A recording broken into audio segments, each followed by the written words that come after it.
Now, the paternity crisis debate is back in the headlines after a new report from Smart DNA sent shockwaves across the country. The report claims that 1 in 4 men who undergo DNA testing discover they are not the biological fathers of the children in question. Since its release, the data has sparked intense conversations, but also widespread misconceptions. Arise News correspondent Eloho Otugu reports. According to the 2025 annual report by forensic DNA testing company Smart DNA, 1 in 4 men who voluntarily carried out DNA testing this year discovered that they were not the biological fathers of the children in question. But almost immediately, the report went viral and sold it misinterpretations of the findings. Experts warn that the statistics apply only to the men who choose to carry out DNA tests and not the entire male population in Nigeria. In other words, the report does not mean that 1 in 4 Nigerian fathers overall are unknowingly raising children that are not biologically theirs. Our report says that 1 in 4 men that came to Smart DNA to do DNA testing, the result came out negative, which means that the presumed father is not turned out not to be the father. However, we need to take note of the fact that for you to even come to DNA, you already have a reason to suspect, that you are not the father. In other words, that is not a representative, data, right? So I think it would be a stretch to now extrapolate that data to mean 1 in 4 Nigerian men are not the fathers of their children. No.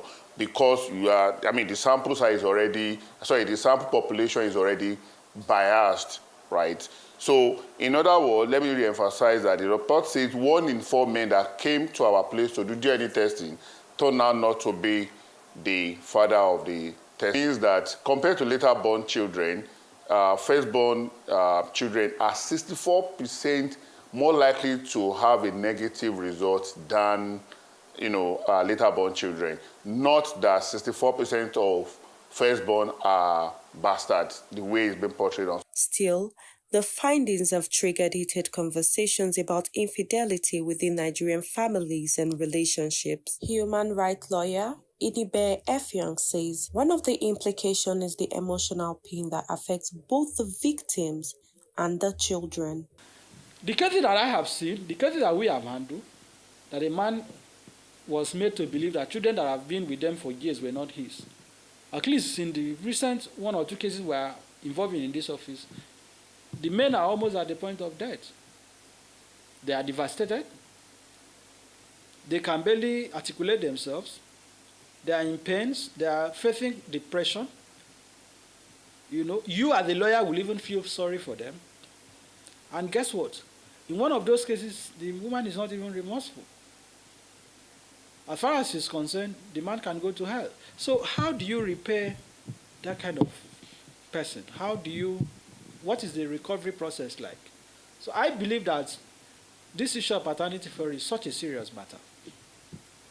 It is important to understand that this issue of paternity fraud in quotes, is not just an academic conversation, and I've always admonish against just treating it as something trivial. It is a very serious issue. It is a life-threatening issue. It is an issue that can break somebody irreparably. According to him, in cases where paternity fraud is proven, a man who has unknowingly raised a child that isn't his has legal grounds to take action. If the man finds that the child is not his, he can always sue damages. He can file for divorce. And in that petition, the Matrimonial Causes Act allows the man to seek monetary compensation from the wife and what we call the co-respondent, the person that she had adultery with that resulted in the paternity fraud. So there are remedies available. And if there is a case of wrong attribution, the paternity test was false, the woman can as well sue the lab. But as between the husband and wife, it will be difficult for them to sue each other because there are legal restrictions regarding the legal standard, the capacity of a married couple to sue themselves. Even certain evidence that accumulated during marriage, they are not admissible. So that is an area that our jurisprudence is still evolving. Some are calling for mandatory DNA testing at birth, while others argue that such measures could create more conflicts than solutions. The test is permissible, is possible. I'm amenable to that. But the idea that the government, people in the National Assembly or the other assembly of a state will sit in the legislative chamber and pass a law and say if the day your wife tells you she's pregnant for that 9 months, except in cases of stillbirth, a premature birth, for the duration of the pregnancy, be preparing your mind for paternity tests. It is outrageous. It is ridiculous. First, there are privacy concerns. Section 37 of the Constitution guarantees privacy, the right to privacy, inviolable, including the privacy of the human person. So I'm not sure, I don't think constitutionally the government doesn't have the authority to compel adults to subject their presumed children, putative children, to paternity tests. It is not even practicable. Because one, the test is expensive for a country that is still battling with infant mortality, that women are still put into bed in rural communities without access to medical care, in a country that women are being subjected to house arrest in hospitals because they cannot pay medical bills to be discharged. In that kind of country, where women are still dying, at childbirth, where the Nigerian children are still begging on the streets, the government has not catered for their marginaries in the north, in quotes. The children are begging all over Nigerian streets. The child's right law have not been implemented in majority of the states. You want to say Parliament should make a law and insist on compulsory percommon. It's not possible. It is ridiculous. We don't even have the infrastructure for that. How many paternity laboratories do we have in Nigeria? So I think people should be realistic. I'm completely opposed to the idea of compulsory paternity. Many Nigerian politicians today, they have children outside of wedlock. So I don't even think that they are going to even entertain the idea. Most Nigerian senators have girlfriends. They have women they are seeing outside their marriages. Many Nigerian governors have extramarital affairs. That is the truth of the matter. So, which governor will want to even sign that kind of bill into law? So, I think we are just deceiving ourselves. We live in a country where girlfriend of politicians, policemen are carrying handbags for them. And you want to make paternity tests compulsory. There are more serious issues for us to attend to. Housing, education, healthcare. As I'm having this conversation with you, also has issued a strike notice that they are going to go on strike. The medical sector is having industrial action every day. Women in hospitals, they cannot find drugs, pregnant women. Paternity care is still very low. Maternity care, sorry, is still very low. So why are we saying paternity test should be compulsory?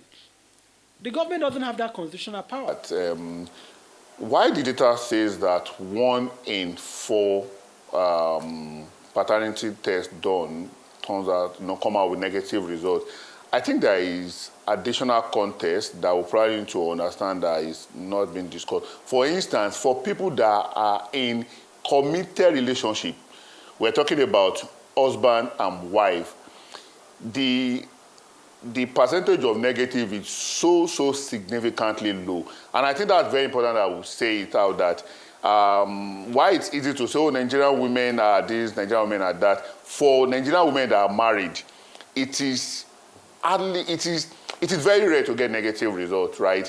Where you get the bulk of the negative results, you now look things like baby mamas, or maybe you are likely going to get a negative result for younger girls. So we are talking about, ladies that, especially those one below 21 below. The result usually, for whatever reason, we don't know why, but their result usually comes out more negative. And then for people that are not married, baby mamas, one-night fling, and all of that, the result usually come out negative. But for people that are married, that turns out to Nigerian women, that when they are in a relationship that is committed marriage, the result is hardly.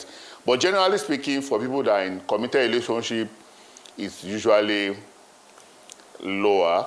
While for people that are not married, boyfriend, girlfriend, baby mama, side chick, is significantly higher than that 25. While Smart DNA's findings have certainly sparked debate, experts insist that the conversations must be rooted in facts. The 1 in 4 figure tells a story about those who tested at Smart DNA and not the entire nation. Eloho Otugo, Arise News.